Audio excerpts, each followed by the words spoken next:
Arondizogu kwa Ikeji na-ekpopu ya yi.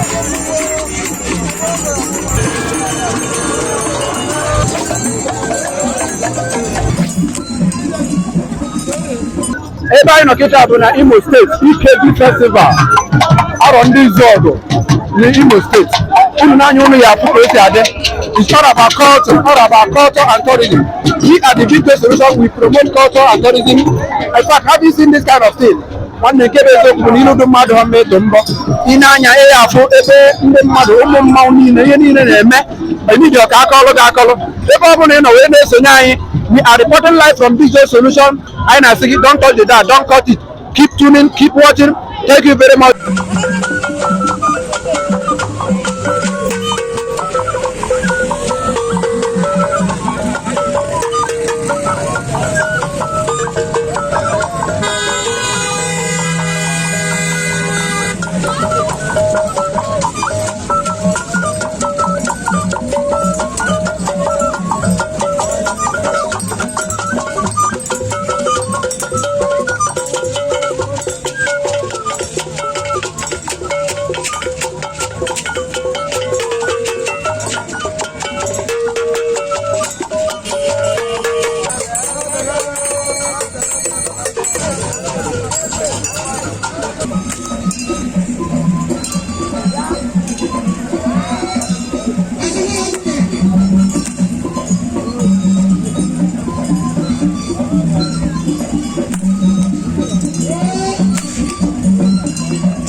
Arondizogu kwa Ikeji na-ekpopu ya yi.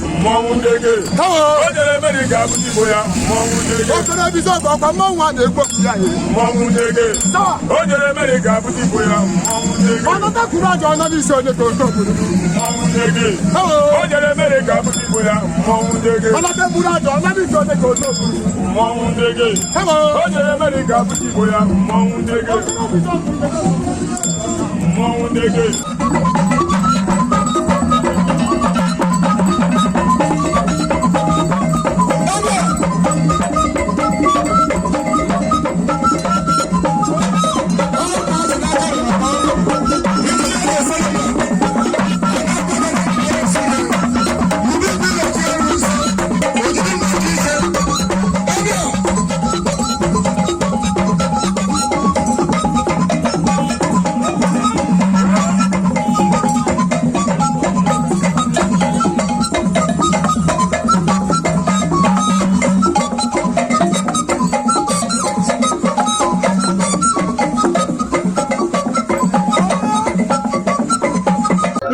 His Royal Highness Eze Dr. Barrister Michael Chukwudimosu, who got one of our 10 Izog Autonomous Community, Arondizuogu.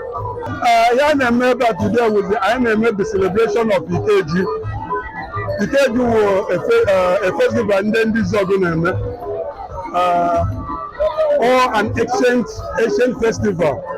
More than 300-400 years ago. And no can more or less all the hierarchy of Arondizuogu. So after Ikeji, it is now with the main celebrations and also a celebration of that Ikeji. I made Ikeji 2 days ago. The main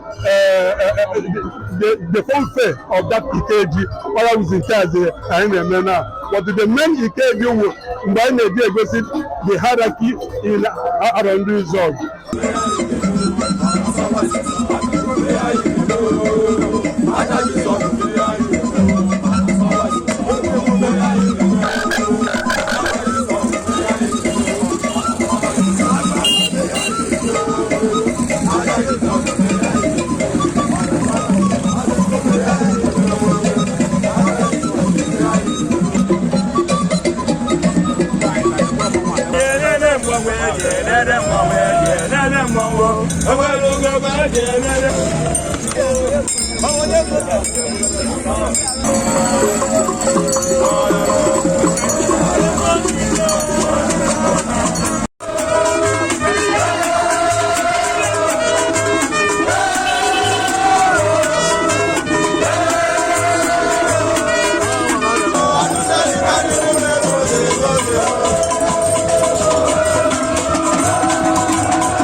Ikeji was a very fun festival.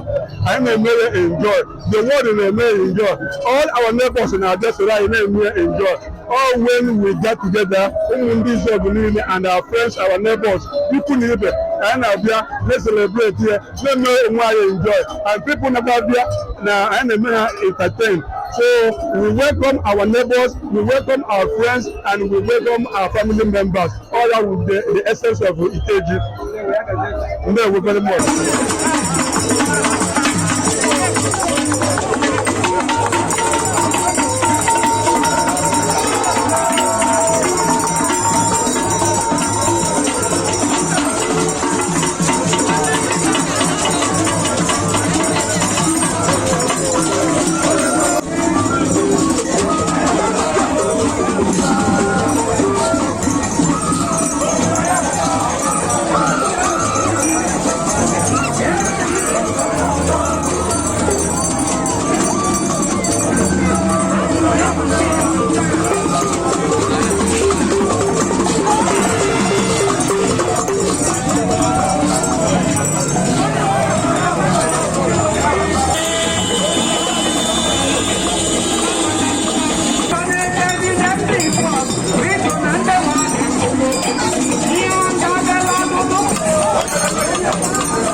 Thank you very much, sir.